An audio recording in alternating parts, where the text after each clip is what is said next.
നമസ്കാരം. മനുഷ്യരിൽ പലരും മാറ്റങ്ങളോട് വിമുഖതയുള്ളവരാണ്. ഗതാനുഗതികത്വമാണ് മിക്കവർക്കും ഇഷ്ടം. മുൻപ് എങ്ങനെയാണോ കാര്യങ്ങൾ നടന്നിരുന്നത് ഇനിയും അതുപോലെയൊക്കെ മതി എന്ന മനോഭാവം. വഴിമാറി ചിന്തിക്കുന്നതും പ്രവർത്തിക്കുന്നതും എന്തോ അപകടകരമായ കാര്യമാണെന്നാണ് അവർ ധരിച്ചു വച്ചിരിക്കുന്നത്. ഭയമാണ് ഇവിടെ പ്രധാന വില്ലൻ. സാധാരണക്കാർ മാത്രമല്ല, മഹാരഥന്മാർ പോലും മാറ്റങ്ങളോട് വിമുഖത കാണിച്ച അല്ലെങ്കിൽ മാറ്റങ്ങളെ എതിർത്ത ചരിത്രമാണ് നമ്മുടെ മുന്നിലുള്ളത്.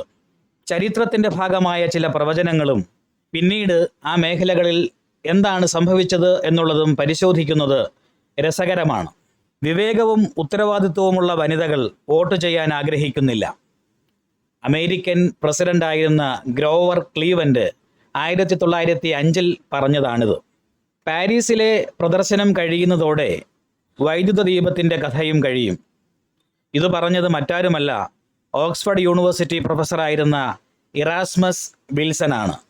1878 അദ്ദേഹം ഇങ്ങനെ പറഞ്ഞത്.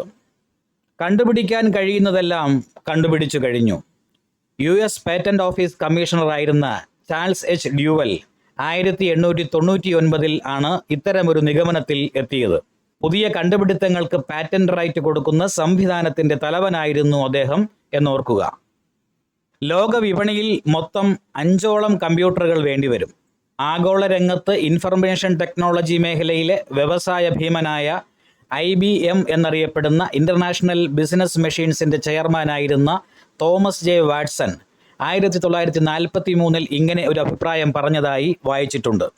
ഒരാൾക്കും വീട്ടിൽ സ്വന്തമായി കമ്പ്യൂട്ടറിൻ്റെ ആവശ്യമേ ഇല്ല. ഡിജിറ്റൽ എക്യുപ്മെൻറ്റ് കോർപ്പറേഷൻ്റെ പ്രസിഡൻ്റായിരുന്ന കെൻ ഓൾസൺ 1977 ഇങ്ങനെ അഭിപ്രായപ്പെട്ടത്.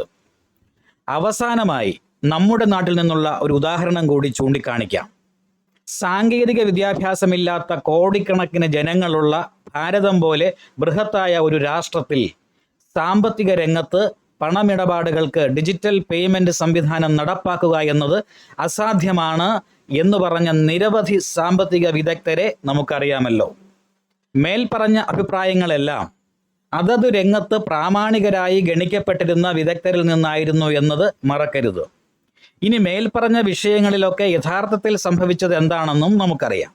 ഒടുവിൽ പറഞ്ഞ ഡിജിറ്റൽ പേയ്മെൻറ്റ് സംവിധാനത്തെക്കുറിച്ചുള്ള അഭിപ്രായം ഒന്നുകൂടി പരിശോധിച്ചാൽ ഇന്ന് ആ രംഗത്തെ യാഥാർത്ഥ്യം എന്താണ്? തെരുവോര കച്ചവടക്കാർ വരെ ഡിജിറ്റൽ പേയ്മെൻറ്റ് സംവിധാനത്തിലേക്ക് മാറി എന്ന യാഥാർത്ഥ്യം നമ്മുടെ കൺമുന്നിലുണ്ട്. അതുകൊണ്ട് മാറ്റങ്ങളെ ഭയക്കാതിരിക്കുക, പുതുമകളെ പുൽകുവാൻ തയ്യാറാവുക. അവയുടെ യുക്തിപൂർവമായ പ്രയോഗമാണ് വിജയത്തിനും വികസനത്തിനും കളമൊരുക്കുന്നത്. ഓർക്കുക, മാറ്റമില്ലാത്തതായി മാറ്റം മാത്രമേയുള്ളൂ. നമസ്കാരം.